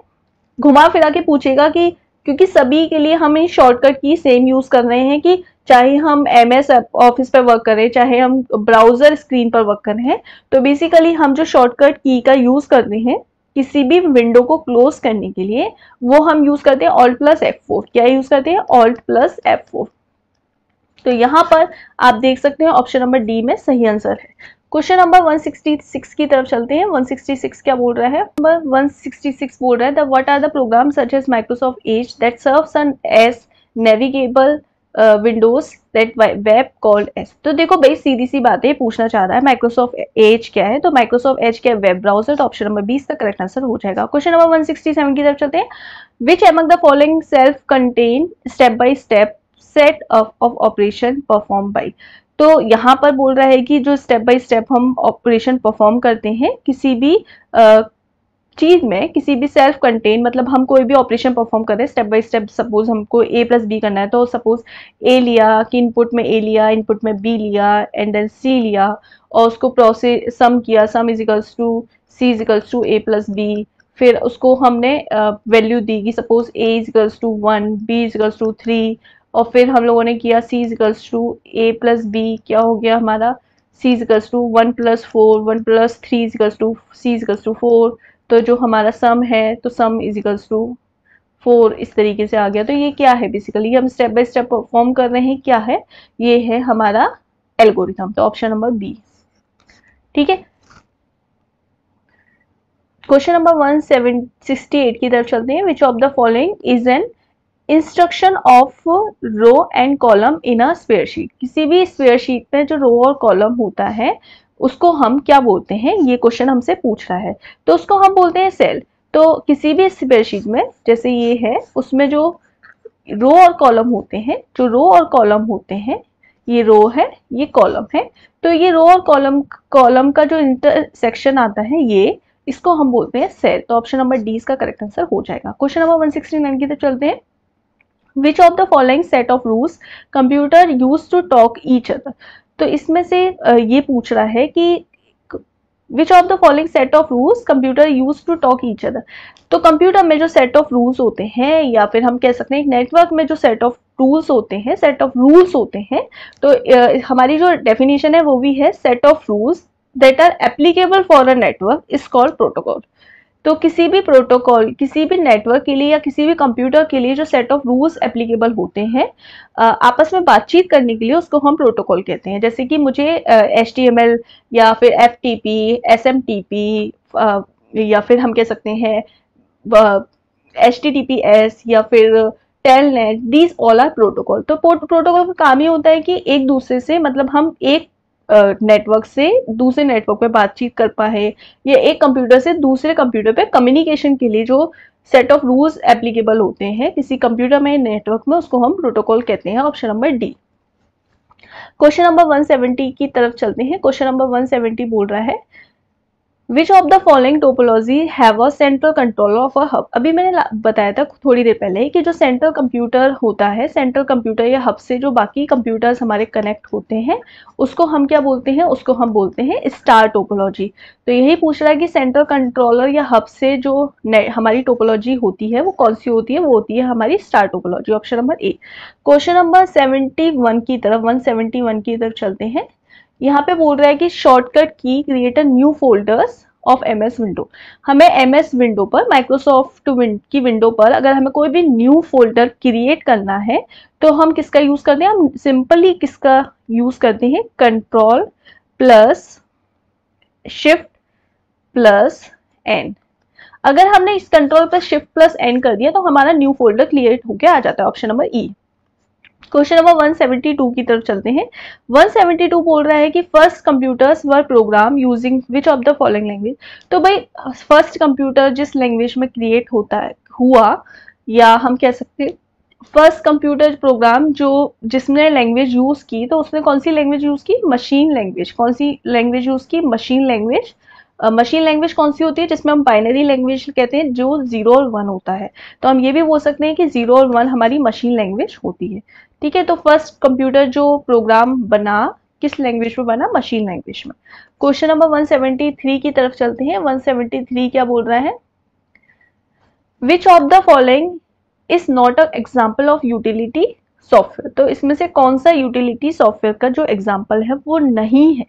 तो यहाँ पर क्या है, backup software, utility software. Utility software क्या होते हैं, जो कि एंटीवायरस हैं, बैकअप सॉफ्टवेयर हैं, डिस्क टूल्स हैं, डिस्क फ्रेगमेंटेशन है।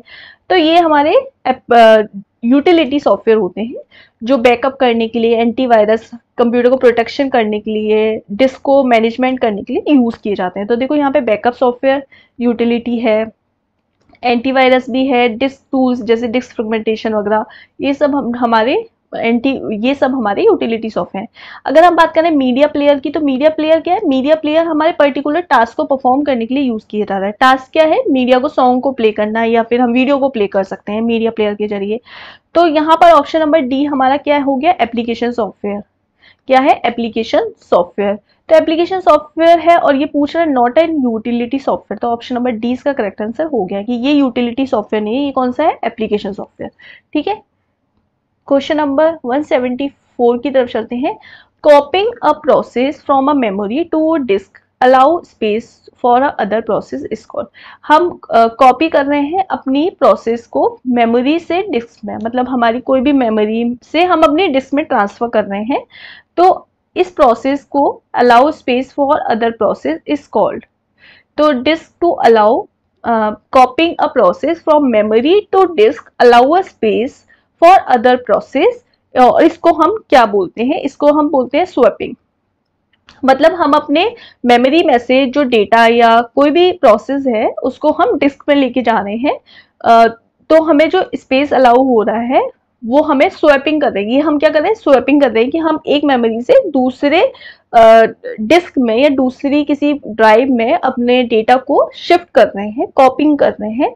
तो ये क्या होता है, ये कहलाता है स्वैपिंग। क्या कहलाता है, स्वैपिंग। क्वेश्चन नंबर 175 की तरफ चलते हैं। Which of the following is a translator program used to assembly language. इसमें से ट्रांसलेटर प्रोग्राम जो असेंबली लैंग्वेज में हम यूज करते हैं कौन सा है? कंपाइलर है, इंटरप्रेटेटर है, ट्रांसलेशन है, ट्रांसलेटर है या असेंबलर है? इसमें से कौन सा है? तो यहाँ पर असेंबलर हम यूज करते हैं असेंबली लैंग्वेज में, जो कि हमारे प्रोग्राम को ट्रांसलेट करने का काम करता है। तो ऑप्शन नंबर जो ई है वो हमारा करेक्ट आंसर हो जाएगा।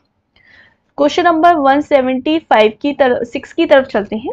What is a technical term is used to device connected a network.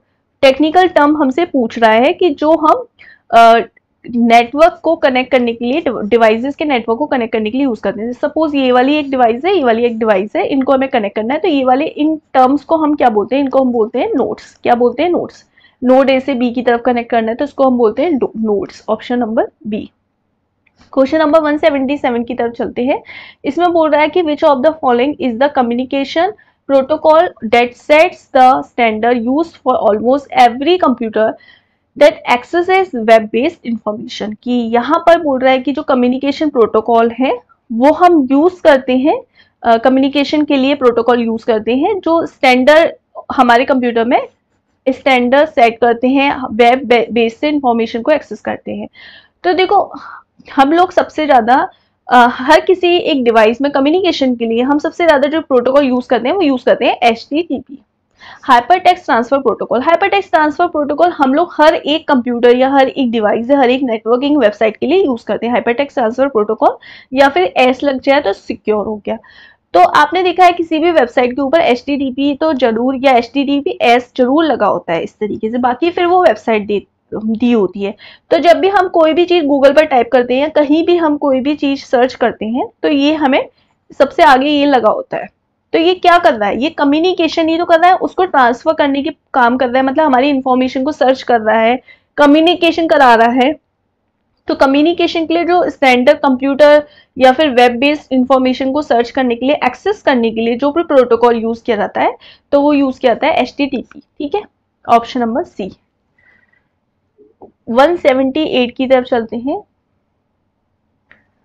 Question number 178 बोल रहा है what is the attempt to acquire sensitive information. Sensitive information को एक्वायर करने के लिए such as user name, password, credit card information and sometimes indirectly money by masquerading, ठीक है, as a trustworthy entry in electronic communication. तो basically जो हमारी sensitive information होती है, सेंसिटिव इंफॉर्मेशन में हम बोल सकते हैं कि हमारा क्रेडिट कार्ड नंबर है, आधार कार्ड नंबर है, पासवर्ड है, यूजर आईडी नंबर है। तो हम लोगों ये अटेम्प्ट एक्वायर सेंसिटिव इंफॉर्मेशन, तो हमारी जो सेंसिटिव इंफॉर्मेशन है इलेक्ट्रॉनिक कम्युनिकेशन पर कोई एक्वायर कर लेता है या फिर मैस्क्यू रीडिंग कर लेता है, हमारी इंफॉर्मेशन को एक्सेस कर लेता है किसी भी तरीके से, अटेम्प्ट करने की कोशिश करता है एक्वायर हमारी सेंसिटिव इंफॉर्मेशन, जैसे कि यूजर आईडी, पासवर्ड, नेम, या फिर हमारी सेंसिटिव इंफॉर्मेशन में अकाउंट नंबर, आधार कार्ड नंबर, या हमारी वोटर आईडी कार्ड नंबर, या इस तरीके से जो हमारी सेंसिटिव इंफॉर्मेशन है जिसके जरिए कोई मनी भी निकाल सकता है या हमारा कोई मिसयूज भी कर सकता है किसी भी तरीके से। तो ये जो सेंसिटिव इंफॉर्मेशन को एक्वायर करता है इंटरनेट के जरिए या फिर हम कह सकते हैं हमारे कंप्यूटर इलेक्ट्रॉनिक डिवाइस के जरिए, तो इस चीज को बोलते हैं, इस टेक्निक को फिशिंग। क्या बोलते हैं? फिशिंग। तो फिशिंग के जरिए क्या होता है कि हमारी सेंसिटिव इंफॉर्मेशन हमारी किसी भी इलेक्ट्रॉनिक डिवाइस के जरिए कोई भी एक्वायर कर सकता है। तो ये जो टेक्निक है वो कहलाती है फिशिंग। ठीक है, option number A. Question number 179 की तरफ चलते हैं। 179 क्या बोल रहा है?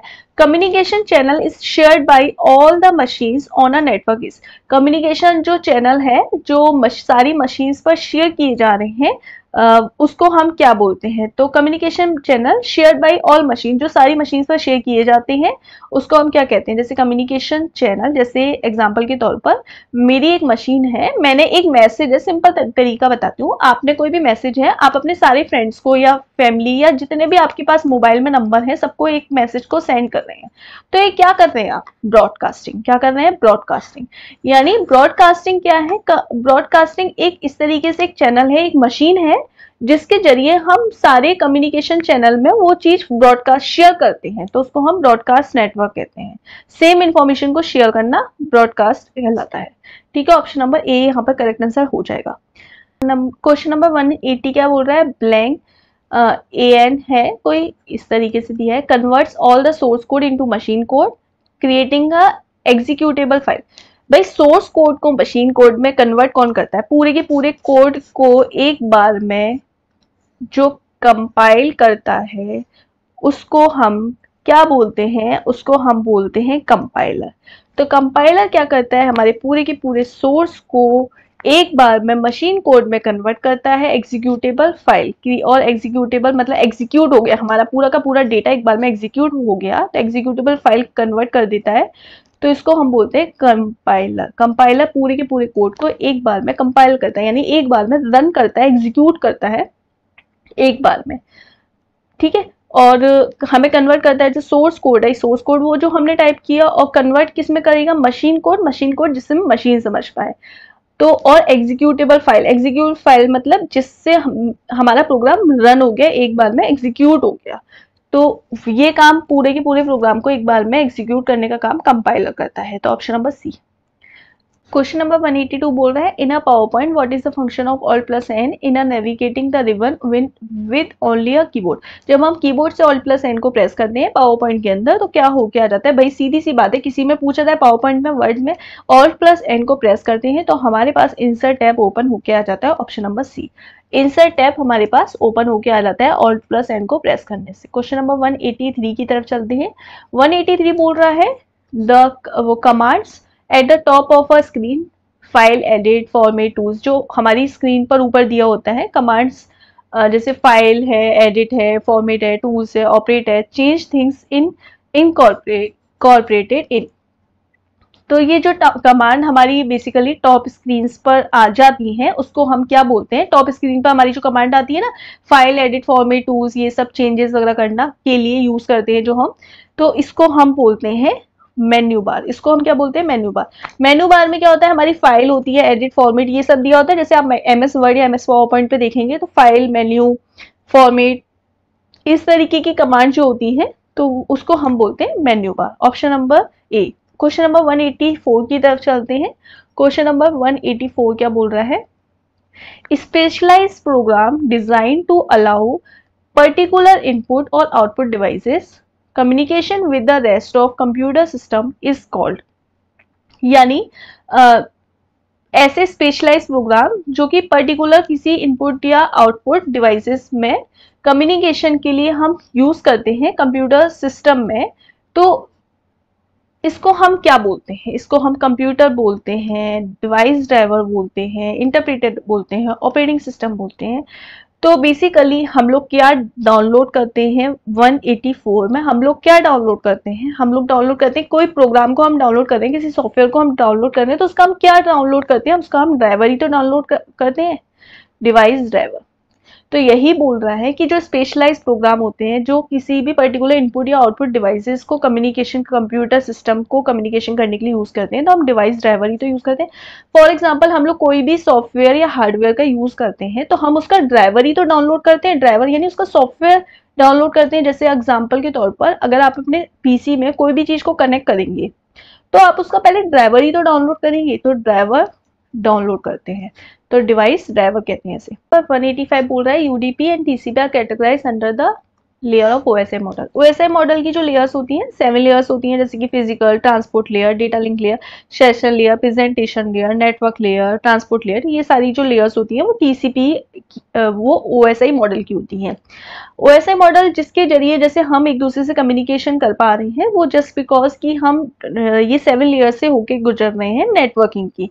हम कम्युनिकेशन करते हैं 7 लेयर्स के जरिए, मतलब 7 लेयर्स की जरूरत होती है। OSI मॉडल्स की, तब हम कम्युनिकेट कर पाते हैं। अब ये जो UDP और TCP है वो किस OSI मॉडल के किस लेयर में आते हैं? UDP होता है यूजर डेटाग्राम प्रोटोकॉल और TCP होता है ट्रांसमिशन कंट्रोल प्रोटोकॉल। TCP यानी ट्रांसमिट करने के लिए हमारा कोई भी डेटा है वो वन प्लेस से दूसरे प्लेस पर ट्रांसमिट करने के लिए हम TCP का यूज करते हैं। Same UDP user datagram protocol जो होता है वो हम कम्युनिकेशन के लिए यूज करते हैं। यूजर एक पर्सन से दूसरे पर्सन पर कम्युनिकेशन करता है, यानी हमारे डेटा को ट्रांसमिट कर रहा है, डेटा हमारा फ्लो हो रहा है, तो ये हमारा यूजर डेटाग्राम प्रोटोकॉल, हमारा डेटा ट्रांसपोर्ट हो रहा है, तो ये ट्रांसपोर्ट लेयर में आते हैं। क्योंकि यहाँ पर TCP ट्रांसमिशन कंट्रोल प्रोटोकॉल तो ये डेटा को हमारा ट्रांसमिट करता है एक प्लेस से दूसरे प्लेस पर, तो यहाँ पे भी ट्रांसमिशन वाली बात हो रही है, तो transport layer. UDP user datagram protocol ये भी ट्रांसमिशन का ही काम कर रहा है, डेटा को फ्लो करा रहा है, डेटा को वन प्लेस से अनदर प्लेस पर डेटा को पहुंचा पा रहा है, तो ट्रांसमिशन के लिए हम यूज करते हैं। तो ट्रांसमिशन के लिए जो भी हम प्रोटोकॉल यूज करते हैं वो सारे हमारे TCP में ट्रांसपोर्ट लेयर में आते हैं। जो भी प्रोटोकॉल का यूज हम ट्रांसमिट करने के लिए यूज कर रहे हैं, ट्रांसपोर्ट के लिए यूज करते हैं, वो हमारे ट्रांसपोर्ट लेयर में आते हैं। तो ऑप्शन नंबर डी इसका करेक्ट आंसर हो जाएगा। क्वेश्चन नंबर 186 की तरफ चलते हैं। 186 बोल रहा है twisted pair wires are commonly used in. जो ट्विस्टेड पेयर जो वायर होते हैं वो हम कॉमनली किस में यूज करते हैं? टेलीफोन नेटवर्क में। तो टेलीफोन नेटवर्क में हम ट्विस्टेड पेयर केबल, मतलब हम जो टेलीफोन वायर्स होते हैं हमारे, वो जनरली क्या होते हैं? ट्विस्टेड पेयर वायर होते हैं। तो ट्विस्टेड पेयर वायर हम जनरली टेलीफोन नेटवर्क में यूज करते हैं। अगला क्वेश्चन नंबर 187 बोल रहा है timing and control unit is a part of. जो टाइमिंग एंड कंट्रोल यूनिट हमारे किसके पार्ट होते हैं, यहाँ पे ये पूछ रहा है। तो वो हमारे ALU के पार्ट होते हैं, प्रोसेसर के होते हैं, मेमोरी के होते हैं, CMOS के, बायोस के। तो बेसिकली हमारा जो CPU होता है, CPU में ALU होता है, CU होता है, MU होता है।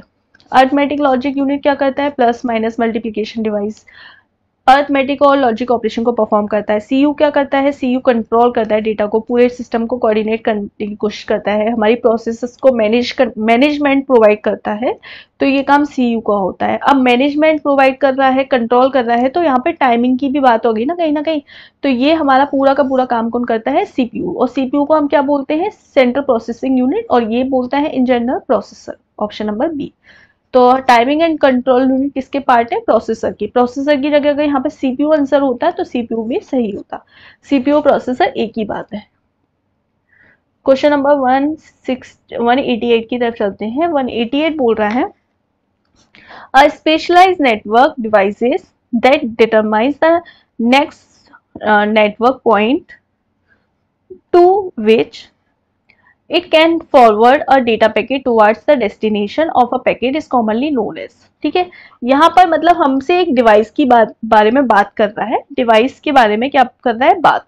अब डिवाइस के बारे में क्या बोल रहा है कि ये जो डिवाइस है वो यूज की जाती है कि हमारे जो नेटवर्क पॉइंट से, मतलब नेटवर्क पॉइंट से ये यूज की जाती है डेटा पैकेट फ्लो को डेस्टिनेशन, मतलब हमारे पैकेट्स को डेस्टिनेशन प्लेस पर पहुंचाने का काम। मतलब हमारे जो डेटा पैकेट्स हैं, हमारा जो डेटा है वो पैकेट्स की फॉर्म में जब कन्वर्ट हो जाता है, मतलब डेटा पैकेट की फॉर्म में कन्वर्ट, मतलब डेटा ब्रेक हो जाता है और डेटा पैकेट की फॉर्म में कन्वर्ट होकर डेस्टिनेशन प्लेस पर पहुंचता है। तो ये जो काम है डेटा को पैकेट्स की फॉर्म में कन्वर्ट करना और उनको डेस्टिनेशन पॉइंट तक पहुंचाना, ये कौन करता है? ये हमारा काम करता है राउटर।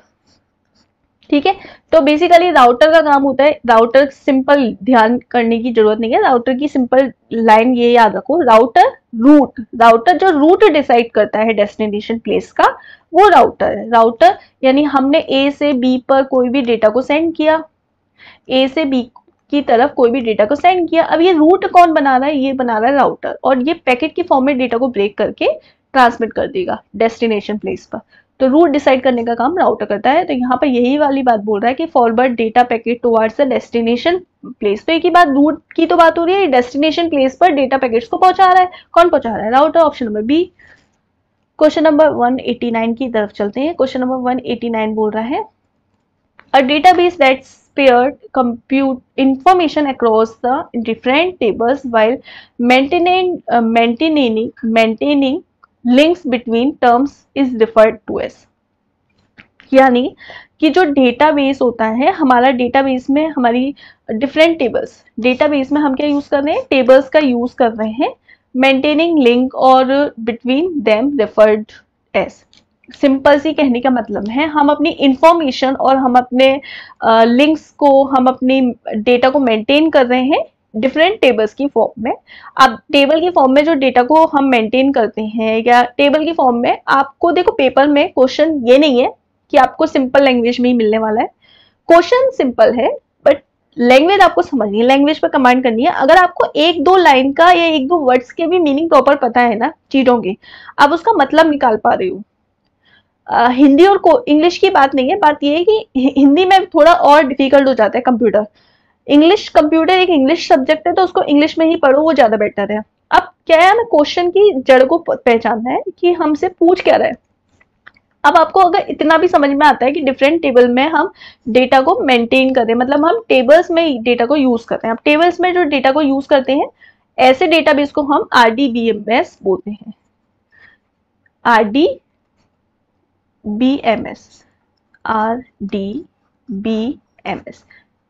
यानी रिलेशनल डेटाबेस मैनेजमेंट सिस्टम या रिलेशनल डेटाबेस। तो टेबल्स, रिलेशन का मतलब ही होता है, रिलेशनल का मतलब ही होता है टेबल। तो टेबल में अगर टेबल की बात आए तो हमेशा रिलेशनल डेटाबेस या रिलेशनल डेटाबेस मैनेजमेंट सिस्टम से रिलेटेड एग्जांपल है। ठीक है, क्वेश्चन नंबर 189 का आंसर क्या हो जाएगा, ए।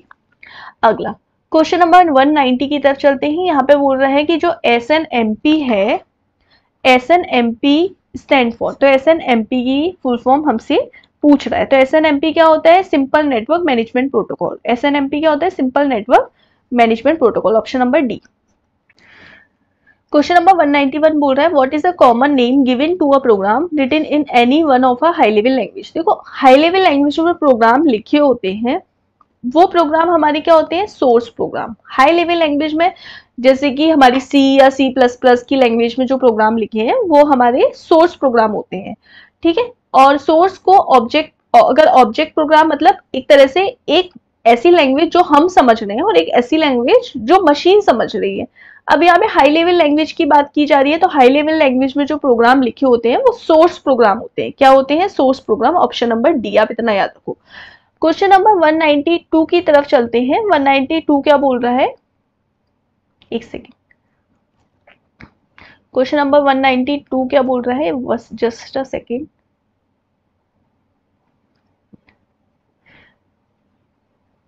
यहाँ पे बोल रहा है for predicting the weather which of the following is the best solution. Weather को प्रिडिक्ट करने के लिए हम लोगों का पास बेस्ट सॉल्यूशन क्या है, थिन क्लाइंट नहीं, क्लाइंट से रिलेटेड कोई बात नहीं है, सर्वर नहीं, सुपर कंप्यूटर। हम सुपर कंप्यूटर के जरिए अपने जो सोर्स वेदर है उसको प्रिडिक्ट कर सकते हैं सुपर कंप्यूटर के जरिए। तो ऑप्शन नंबर सी यहाँ पर करेक्ट आंसर हो जाएगा। क्वेश्चन नंबर 193 की तरफ चलते हैं। क्वेश्चन नंबर 193 क्या बोल रहा है, binary digit are known as another name. तो बाइनरी डिजिट को हम और किस नाम से जानते हैं, तो बाइनरी डिजिट्स मतलब 0 और 1, और 0 1 बेसिकली क्या होती है, हमारी बिट्स ही तो होती है। तो बाइनरी जो डिजिट्स हैं उनको हम किस नाम से जानते हैं, बिट्स के नाम से। तो option number D. Question number 194 की तरफ चलते हैं। क्वेश्चन नंबर 194 बोल रहा है standard floppy disk has the following size. तो स्टैंडर्ड फ्लॉपी डिस्क होता है उसका जो साइज होता है वो 3.5 इंच होता है। ठीक है, तो स्टैंडर्ड जो फ्लॉपी डिस्क होती है वो 3.5 की होती है, आप ये याद रखो। ठीक है, क्वेश्चन नंबर 195 की तरफ चलते हैं। क्वेश्चन नंबर 195 बोल रहा है the components of a computer IC chips. IC chip में जो कंपोनेंट हम यूज करते हैं, आईसी चिप में हम सिलिकॉन चिप का यूज करते हैं। बेसिकली सिलिकॉन की बनी होती है हमारी IC chip. Integrated circuit chips जो होती हैं वो हमारी सिलिकॉन की बनी होती है। तो ऑप्शन नंबर डी यहाँ पर करेक्ट आंसर हो जाएगा। क्वेश्चन नंबर 196 की तरफ चलते हैं। 196 क्या बोल रहा है, the term of a processor that execute mathematical logical operation. देखो, हमारे सीपीयू के अंदर एक पार्ट होता है एएलयू। एएलयू का यूज करते हैं हम अर्थमेटिक लॉजिकल ऑपरेशन को परफॉर्म करने के लिए। तो यहाँ पर मैथमेटिकल एंड लॉजिकल, मैथमेटिकल मतलब अर्थमेटिक लॉजिकल ऑपरेशन हम परफॉर्म किसके द्वारा करते हैं, एएलयू के द्वारा। तो ऑप्शन नंबर बी हमारा करेक्ट आंसर हो जाएगा। क्वेश्चन नंबर 197 की तरफ चलते हैं। The main frame computer was the first, जो मेन फ्रेम फर्स्ट कंप्यूटर है वो हमारा है ENIAC। ENIAC का मतलब होता है इलेक्ट्रॉनिक, क्या होता है, electronic numerical integrator and computer. ठीक है, तो हमारा ENIAC क्या होता है, मेन फ्रेम कंप्यूटर होता है। ये फर्स्ट मेन फ्रेम कंप्यूटर है जिसकी full form electronic numerical integrated and computer. ठीक है, ये हमारा फर्स्ट मेन फ्रेम कंप्यूटर है। नंबर 198 बोल रहा है for analysing and recording existing hypothetical system we need to computer assisted method called.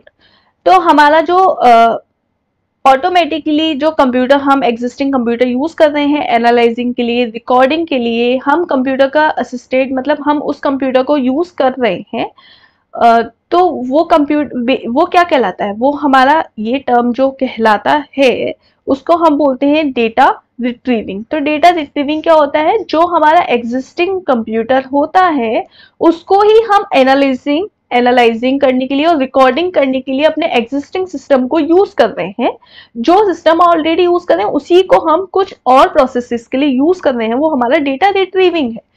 ठीक है, तो एग्जिस्टिंग सिस्टम को यूज करना किसी और पर्पस के लिए डेटा रिट्रीविंग हो गया, option number C. Question number 199 बोल रहा है which of the following is an example of early Intel processor. तो सबसे पहले जो इंटेल प्रोसेसर हमने अर्ली सबसे पहले यूज किया था वो यूज किया था हम लोगों ने 4004।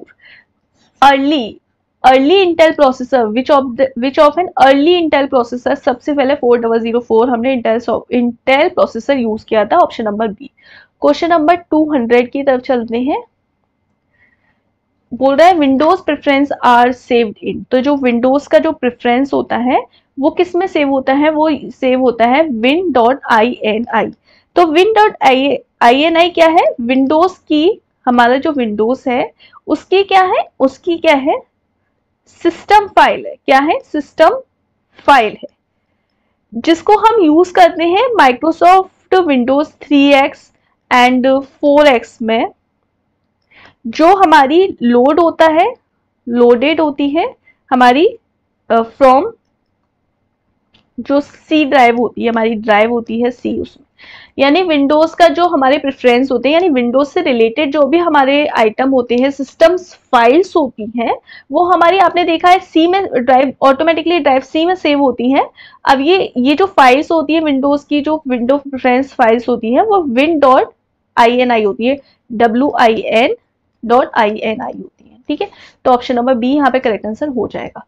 अब क्वेश्चन बाकी के हम नेक्स्ट क्लास में करेंगे। यहाँ पर अभी तक हमारे 200 क्वेश्चंस कंप्लीट हो चुके हैं।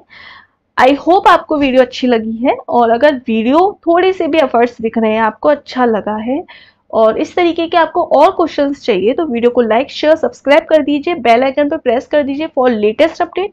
हम लोग अपनी नेक्स्ट क्लास में मिलते हैं, तब तक के लिए goodbye and have a nice day.